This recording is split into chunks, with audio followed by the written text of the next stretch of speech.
Hey guys, this is Alissa Summers from RuPaul's Drag Race Season 4, and you're listening to Homorazzi.com. Good morning, Alissa. How are you? Good, Tommy. How are you, baby? I'm doing good, thank you. So we saw last night's premiere. Yes. How are you feeling about it? I'm actually feeling pretty good. Out of thousands and thousands of girls that audition, I made it to TV, and being able to see myself trapped in my little TV box is that's amazing. I feel like I've made it. I will be a household name. And, I can't be upset. It was a great experience, and I got to share it with my friends, and I feel great today. Good. Well, that's awesome. So let's get a little bit of backstory on you. So you are from Florida, correct? Yep, I'm from Tampa, Florida. And how long have you been doing drag? It hasn't been that long. It's been about 4.5 years. I've been doing it since I was 19. I'm 23 now. Right. So when you got the call from RuPaul, you were saying that was also the last day of your probation on the show, correct? Yes. So give me a little bit more on your feelings on that day.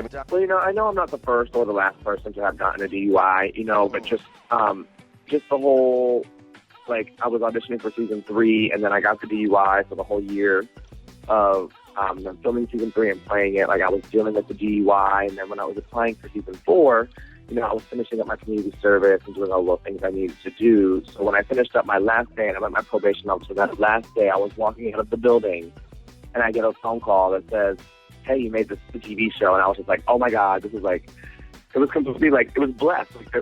Something was on my side, and that day was for me. I was off of probation. That was one good thing, but here you go, you're going to be on TV. It was amazing. When did you get the call?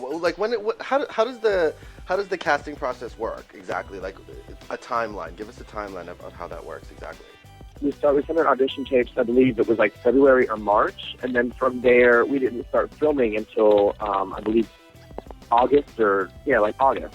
So that entire time you're doing phone interviews and you're sending in more video clips of you performing and more pictures and doing more phone interviews. And how long exactly is the filming process? I mean, we see it over 16 weeks. We see it over 4 months. But how long is it from start to finish for you guys? I was only there for probably a week, but I believe the entire filming portion took anywhere from 5 to 6 weeks. Who was your biggest competition, I guess, just from snap judgment that you saw in the work? Walking in and seeing the other girls, I believe that Fifi was my biggest competition just because she was painted the house down, her costume was lovely, and she was haired. And that's how I like to be. I like to be painted, costumed, and haired.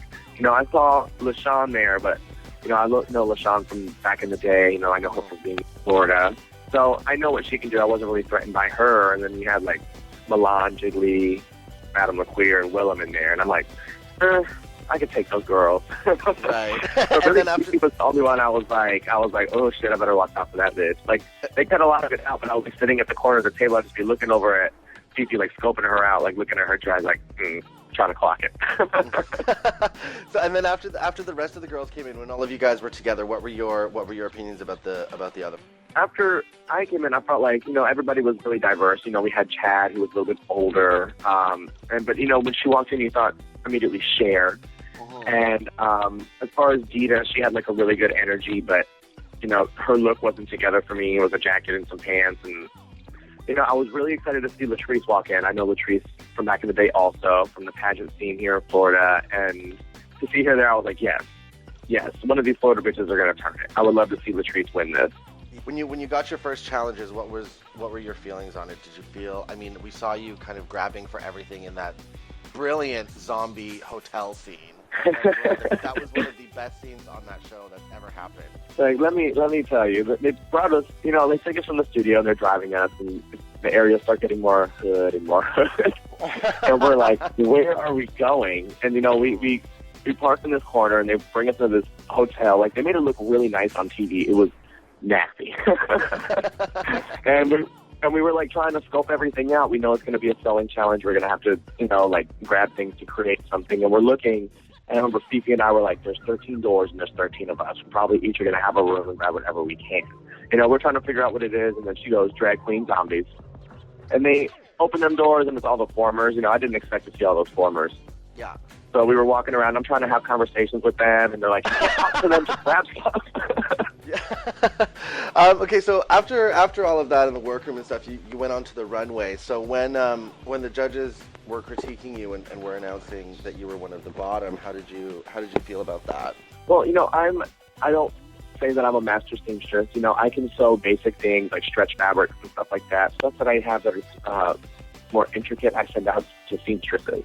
So in this challenge, I knew that I wasn't going to win, but my strategy was to just be safe. If I could be safe through this, I know I could turn like the acting challenges that are coming up and all the little things that they like to do to us. So I was trying to create something that would be safe and look more put together than the other girls. When they called the top and bottom, I figured, okay, I can't be top 3, so I'll probably be in 3rd place, and then the other 2 girls will lip sync for their life. Mm-hmm. I didn't feel like my costume was absolutely that terrible that I would be lip syncing for my life.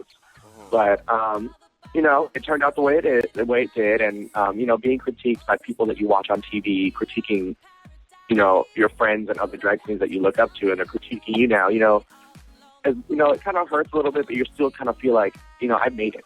I'm standing here on this stage that I watch on TV every year, and I'm here. We wish you the best of luck with your future endeavors and hope to see you soon live one day.